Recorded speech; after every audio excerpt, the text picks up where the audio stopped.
Medyo nalugi na ako sa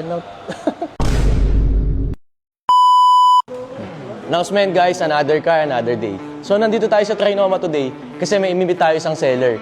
Isang seller ng 2015 Toyota GT860 RD. Guys, sana ibigay sa tawad natin. Kaya tara, samahan nyo ako.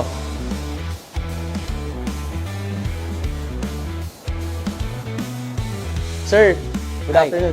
Guys, si Sir Raymond nga pala, siya yung nag-offer sa atin ng Toyota 86. Yeah. Sir, okay lang po ba? Check po namin yan. sige, nasa parking. Tara.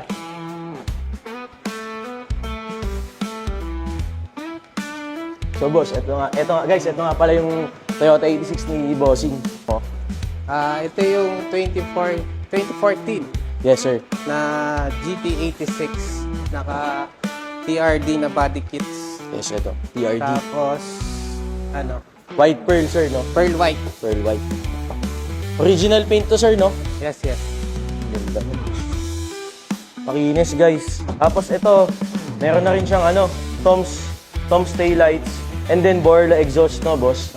Bali itong taillight na ito, rare na yan eh. So, na siya, discontinued na yung ganitong model ng ilaw. So, sasama ko na siya sa sale. Tama na. Tapos naka-rally armor na urig. Rally armor na mudguards. Actually, simple lang. Almost stock pa siya. Clean setup lang, boss, Clean no? setup lang. Ang kulang na lang dyan talaga, mags. So ngayon guys, kumpleto na to, mags na lang talaga yung kulang niya. Naka-stock pa siya na 86. Pero pogi pa din naman, boss, no? Kahit stock lang. Tapos ito, urig talaga na blackened. Meron talagang ganyan sa 86. Kasi orig yung kits niyan, guys. Ito, pagka tumitingin kayo ng body kits, guys, dito nyo malalaman pag orig, pag may badge dito, boss, no? Hindi siya yung gawa dito. Oo. As in, lumabas ng kasa to, TRD na siya. TRD nung siya nakuha. Boss, okay lang check natin yung interior. Sige. So guys, mileage nga pala nito, 22,602. Ito, 22K. Guys, sa year model na to na 2014, sobrang baba nito, no, boss? Yung Urig ganito, yan, not tampered. orig mileage, guys, 22,000 sa 2014 model. Guys, iba talaga tumunog yung Borla, malutong. Ayan si boss. Check natin yung engine bay. Bali yung makina, wala naman kaming nilagay. Puro bolt-on performance lang. Like headers na Tapos KN. Yun, basically, we wanted stock lang. So, all stock yung engine nito, boss. Wala namang any na nagalaw. Wala siyang natalaw. Oh, ito, naka-coilovers na, guys. Oo, naka-KS Sport na coilover siya. K-Sport coilovers around mga 70,000 na yun, guys.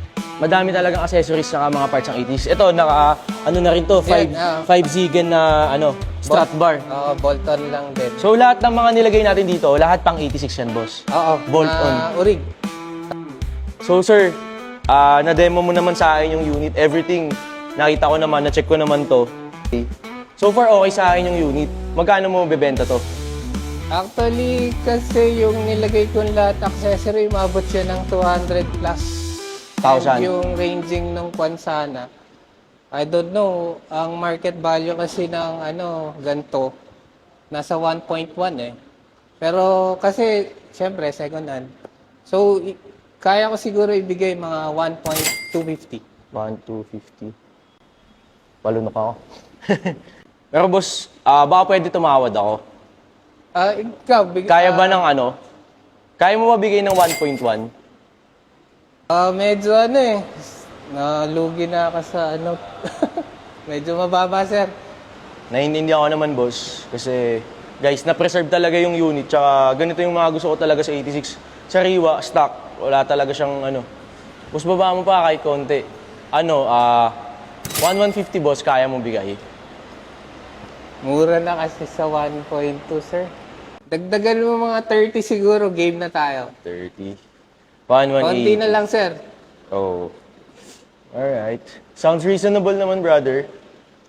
Bale, 1,180. Sige, done deal, 1,180. Okay. Deal. F2A cars, legit.